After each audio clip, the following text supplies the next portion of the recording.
کہ قرآن میں یہ کہاں لکھا ہے کہ تم اپنے باپ کے وارث تو بن جاؤ لیکن میں اپنے باپ کی وارث نہ بنوں، اور وہاں سے ازواج نبی کو نکال دیا ہو کہ یہ گھر اب صدقہ ہے۔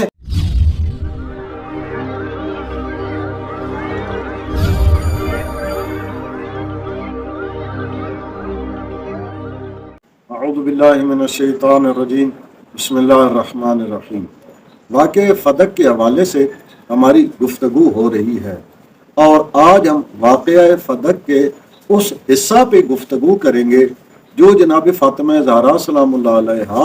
اور خلیفہ اول کے درمیان گفتگو پر مشتمل ہے۔ جب جناب فاطمہ زہرا سلام اللہ علیہا نے فدق کا دعویٰ کیا کہ فدق میرا حق ہے،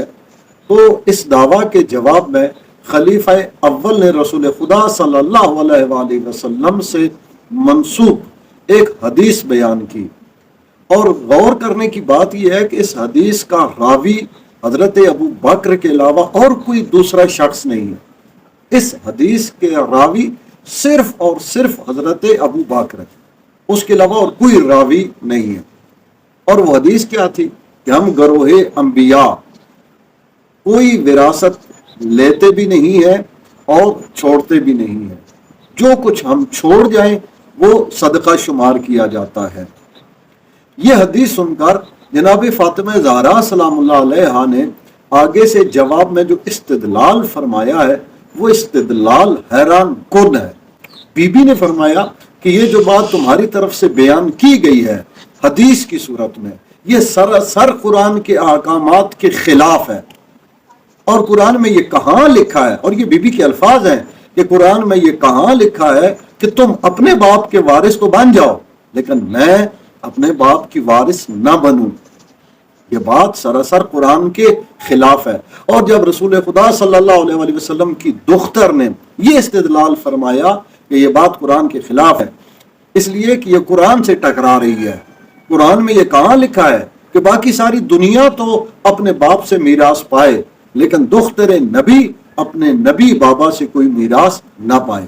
اس حدیث کے حوالے سے بہت ساری گفتگو کی جا سکتی ہے۔ مثال کے طور پہ یہ سوال بھی پیدا ہوتا ہے کہ اگر رسول خدا کی میراث صدقہ شمار کی جاتی ہے اور اسی بنیاد پہ خلیفہ اول نے جو فدق کی جاگیر تھی اس کو اپنے قبضے میں لیا تھا، تو کیا خلیفہ اول نے رسول خدا کی باقی میراث جیسے رسول خدا کا جو گھر ہے کیا اس کو بھی اپنے قبضہ میں لیا تھا اور وہاں سے ازواج نبی کو نکال دیا ہو کہ یہ گھر اب صدقہ ہے اور بیت المال میں شامل ہوں گے؟ کیا ایسا کوئی اقدام کیا تھا؟ یقیناً ایسا کوئی اقدام نہیں کیا تھا۔ اس حوالے سے ابن ابی الحدید معتزلی کی گفتگو انتہائی قابل غور ہے،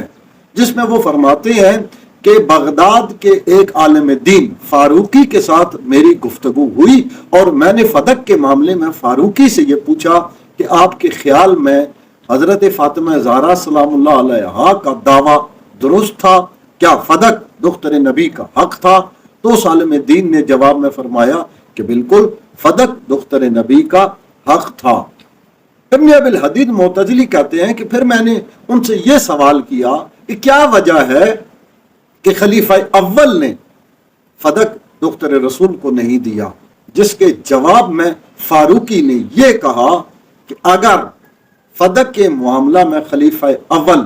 جناب سیدہ کے حق میں فیصلہ دے دیتے تو اس کے بعد اگلا دعویٰ دختر نبی کی طرف سے خلافت پر ہوتا کہ خلافت میرے شوہر علی کا حق ہے،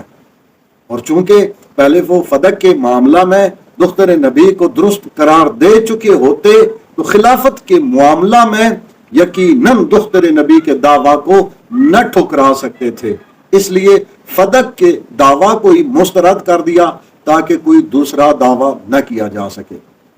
اللہم صلی علی محمد وآل محمد وعجل فرجہم۔